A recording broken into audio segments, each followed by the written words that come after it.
eventually, due to us, it got demolished. It's also a story about how ideas generated from this project laid the foundation for a very young architectural practice. So this story is in the land of Rahel, Esther and Amu, the world created by Arundhati Roy in a book, The God of Small Things. This is a place called Ayamanam in Kottayam, the lush tropical landscape as you see.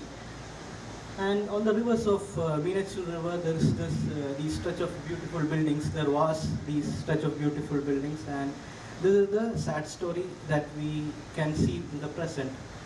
History being erased, history completely removed, and perhaps it didn't adapt to its present users' needs. So this is the backdrop with which I'm going to present this project, the 1868 house. So this is situated on the banks of Meenachal River. You can see this the spot in which it is situated, and you can see other traditional houses around it, courtyard houses around it, Brahmin courtyard houses around it. So this is the first photo that we took when we went to the site. You can see it is all built with wood, stone, laterite, and this was its earlier conditions. So the client who belongs to our generation wants to make a retirement home out of this ancestral property for his parents, who is a Gulf returning.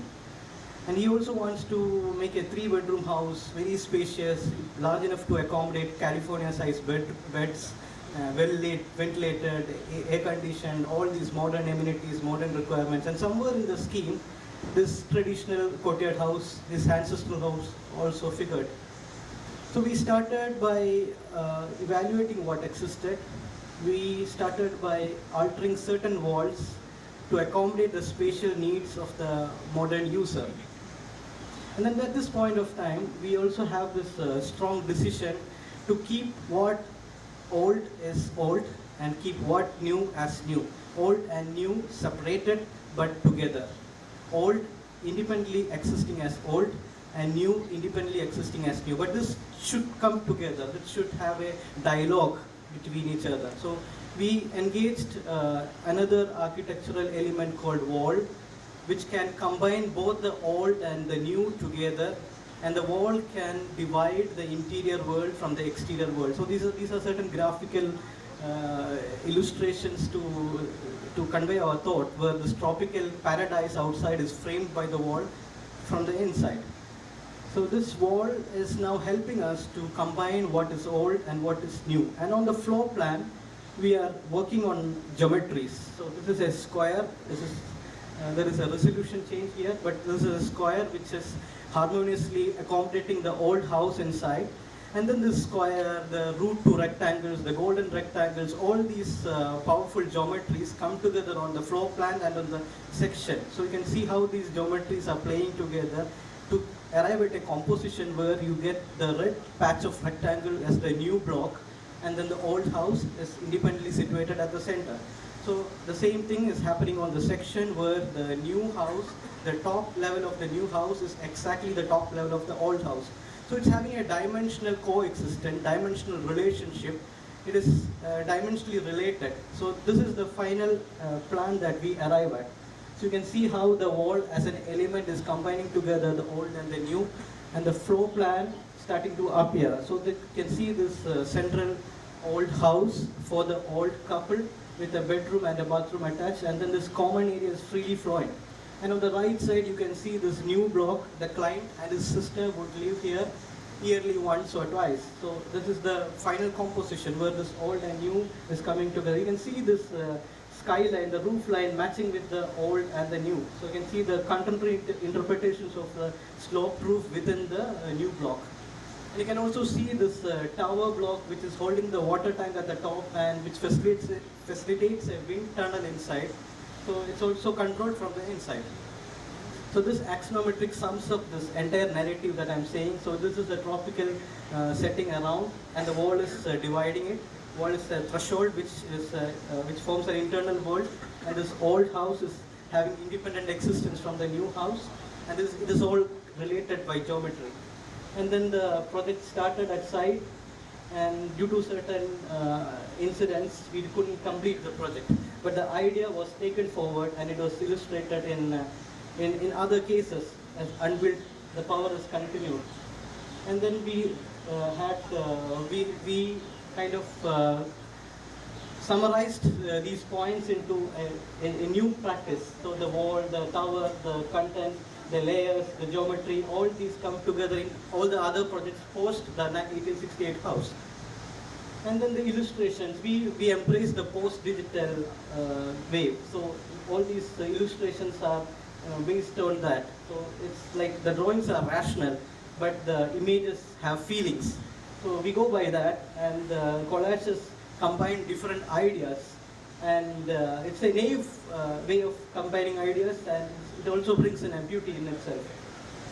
So these, there are many artists we take note of, and this is how the story ended. This is lost. We titled this as a canvas, and you can see the depression inside, the red depression where the old house remained. So this is laid in a metaphysical landscape, outside the tropical landscape, and this was how we ended the story in a 5 feet canvas. So it's inspired from the Chirico painting. You can see the Chirico head in the basement. So the Unbuilt project continues to influence our practice.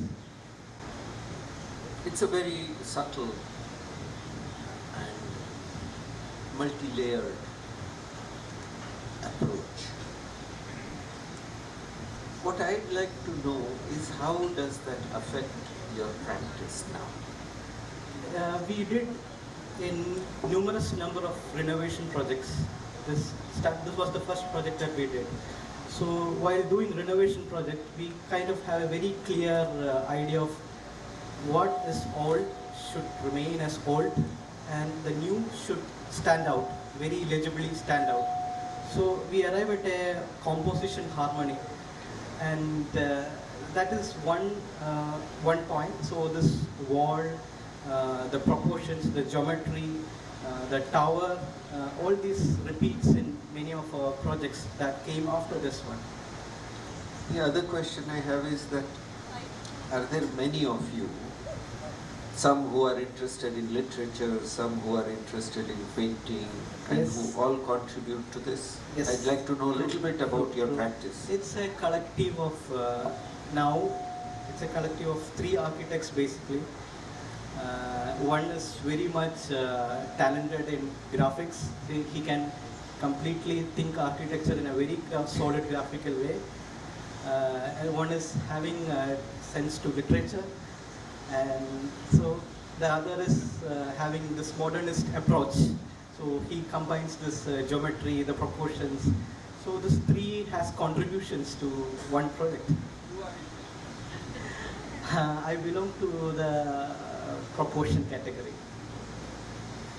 And with the artwork, the graphics, at which point are you placing them into the building? Sorry, I didn't understand. Well, the graphics, Yeah. your elevations Yeah. taken from Yeah. paintings Yeah. that we Yeah. can We recognise. use Russo is here, Hockney is here. No, at which point are they placed into the architecture? Is this something that happens at the end where you say that this one would look good as a Hockney? Yeah. Or are you saying, when does it happen? We want to show the richness of the tropics.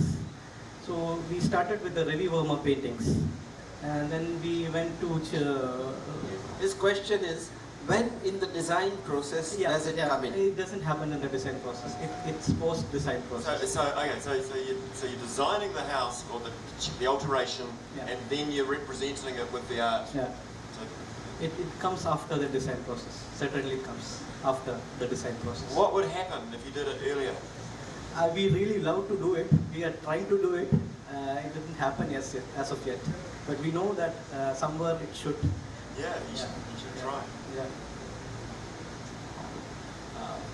It's wonderful narration, which is what you have created, has created impact, and the narration through your graphics also when we saw the panel. I guess it is very important that that narration is continued in both the formats and very correctly. So Yeah. I just wanted to make that comment to you to congratulate that the narration is very well Thank you. and very strongly been put up. And it's a work, definitely, but the thing is, there are many times that the content is there, but how you narrate that kind of story to the audience to make the right impact and kind of, so it's a very good thing. So I guess you should continue doing that, and you should not compromise on that when you're going ahead with your Yeah. practices, We because spent it's very, the- very important. We spent 13 months of our time only on this project. Yeah, I So- guess this shows that. So congratulations. Thank you, sir.